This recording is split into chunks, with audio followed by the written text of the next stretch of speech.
السلام عليكم. دوك غادي نحاول نخرج معكم هاد ليكزامان ريجيونال كازابلانكا. Donc la question A. Parmi les termes scientifiques proposés, écrire celui qui correspond à chacune des définitions. Donc عندكم هنا la première phrase, un processus permettant à une cellule d'englober puis digérer une substance au cellules étrangères. Donc là, on parle bien sûr de la phagocytose. Donc le premier terme, c'est phagocytose. Tiens, une activité nerveuse permettant de recevoir des informations précises sur le milieu de vie. Là, on parle de la sensibilité consciente. Une zone de transmission de messages entre un neurone et une fibre musculaire. Donc là, il s'agit d'une plaque motrice. Un organisme microscopique vivant nécessite un milieu favorable pour son développement. Là, on parle du microbe. Là, mettre une croix devant la case vrai ou faux selon les expressions proposées. Le virus se multiplie en se divisant, comme la bactérie. Faux. L'inflammation est une réaction de défense non spécifique. Vrai. La bactérie se multiplie en se divisant. Vrai. La peau est une barrière naturelle qui empêche la pénétration de microbes. Vrai. Donc, faux, vrai, vrai, vrai. Attribuer chaque numéro la lettre qui correspond à la bonne suggestion en complétant les couples suivants. L'influx nerveux sensitif est transmis d'un. Donc la bonne réponse c'est la première, A. Donc 1 avec A. Organe de sens vers un centre nerveux. Le pouvoir pathogène de certains microbes réside dans. Donc la bonne réponse c'est C. La multiplication rapide et la sécrétion des toxines. Donc 2 avec C. Les caractéristiques physiologiques du muscle sont. Donc la bonne réponse c'est C. L'excitabilité, contractilité, élasticité. L'infection est, la réponse c'est D. La prolifération d'un microbe pathogène au sein de l'organisme. 4. Compléter le texte scientifique en utilisant les termes suivants. La moelle épinière, sensitive, l'acte, motrice. Un nerf rachidien est relié à la moelle épinière par une racine postérieure qui contient des fibres nerveuses sensitives. À une racine antérieure qui contient des fibres nerveuses motrices. Le trajet de l'influx nerveux lors d'un réflexe s'appelle l'arc réflexe, dont le centre nerveux est la moelle épinière, qui transforme l'influx nerveux sensitif en influx nerveux moteur.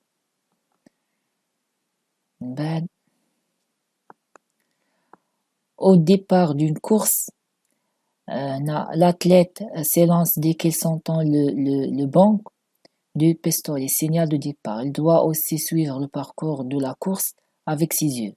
Ces activités nécessitent une coordination du mouvement des différents muscles du corps et un apport suffisant en éléments nutritifs pour subvenir aux besoins énergétiques des organes effectués.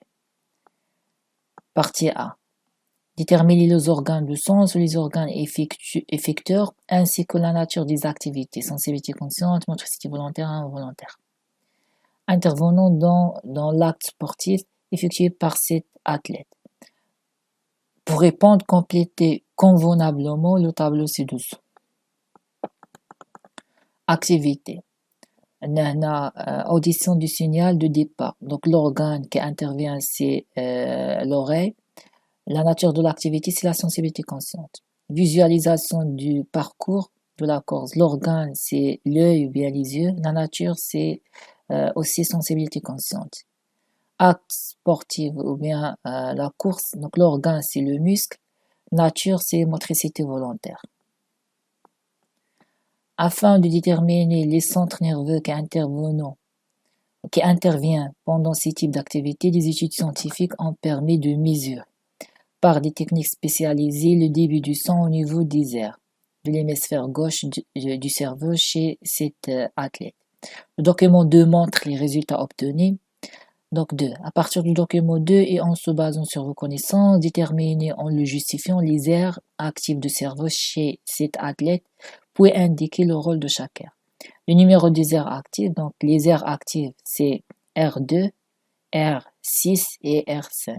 La justification, car au niveau de ces aires, il y a une augmentation de débit sanguin. Le rôle de l'aire 2. Donc, bien sûr, il s'agit de l'aire motrice. Son rôle, c'est le responsable du mouvement, ou bien il permet la naissance d'un message nerveux moteur. Le rôle de l'aire 5. Donc là, bien sûr, il s'agit d'une aire, c'est l'aire visuelle. Son rôle, c'est responsable de la vue, bien permet la naissance d'un message. D'ailleurs, il reçoit et analyse et interprète le message nerveux sensitif, provient de l'œil.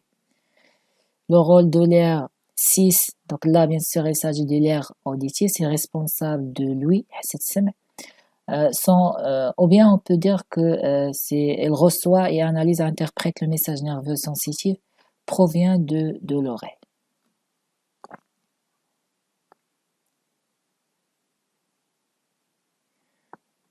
Donc, en vous basant sur vos réponses précédentes et vos connaissances, complétez le schéma ci-dessous qui présente la succession des événements nerveux intervenus lors de la réalisation de l'activité sportive par cet athlète.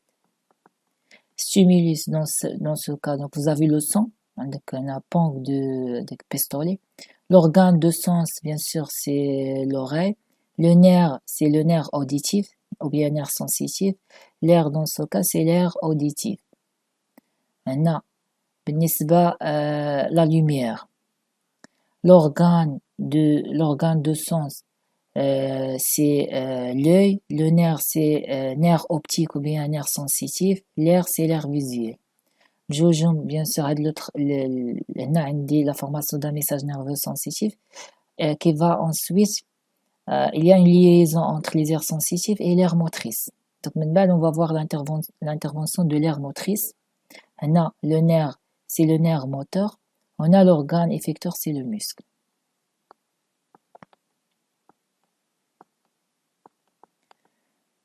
On a la flèche.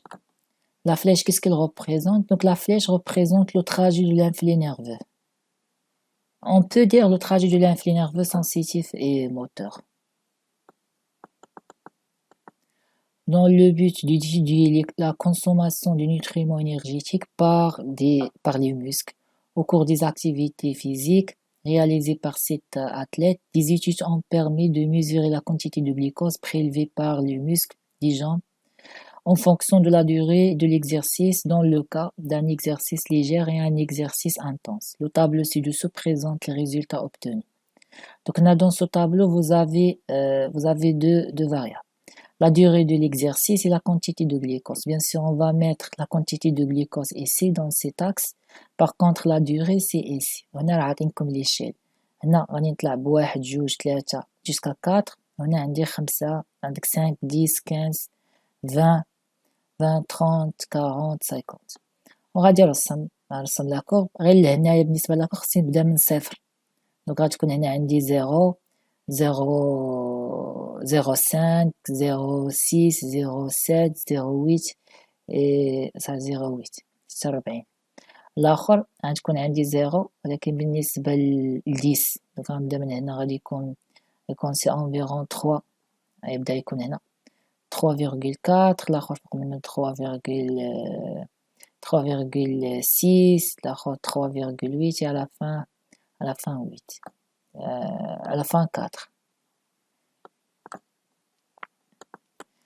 D'écrire la variation de la quantité de glucose prélevée par les muscles des jambes au cours des deux exercices. Alors, donc pour l'exercice léger. Pour l'exercice léger, donc on observe une augmentation faible de la quantité de glucose prélevée par le muscle au fil du temps en passant de 0 jusqu'à 0,8. Donc vers bien sûr 40 minutes. Tiania, pour l'exercice intense, donc on observe une augmentation importante de la quantité de glucose en passant de 0 jusqu'à 4 vers 40 minutes. Ensuite, comparer les variations de la quantité de glucose prélevée par le muscle du jambe en fonction du temps selon l'intensité de l'exercice sportif. Expliquer ces variations, la comparaison.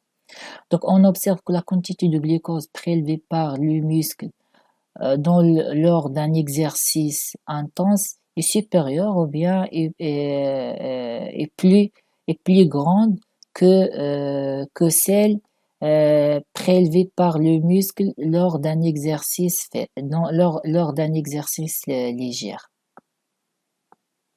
L'explication pourquoi la quantité de glucose consommée ou bien prélevée par le muscle lors d'un exercice intense est supérieure à celle de l'exercice léger, tout simplement car au niveau de l'exercice intense, on va voir une forte consommation de l'énergie. C'est pour ça il y a une forte consommation de glucose. Pourquoi? Car le muscle il utilise le glucose pour produire ou bien pour former l'énergie. Bien sûr par un phénomène qui s'appelle la respiration cellulaire. Partie C. Pour mener une activité sportive performante, l'athlète doit veiller à la bonne hygiène de son système nerveux et son système musculaire. En se basant sur les données précédentes et vos connaissances, proposez 2 conseils. L'un relatif au bon état du système nerveux et l'autre relatif à l'efficacité du système musculaire, permettant à un athlète d'assurer une activité sportive performante lors d'une course. Un conseil relatif au bon état du système nerveux. Donc, pour que le système nerveux reste en bon état, le conseil qu'on peut donner, c'est d'éviter la consommation de la drogue ou bien éviter l'insomnie ou bien dormir, etc. Un conseil relatif à l'efficacité du système musculaire, c'est réchauffement avant l'activité sportive. Aussi, on peut dire on peut ajouter la consommation des aliments énergétiques. C'est juste.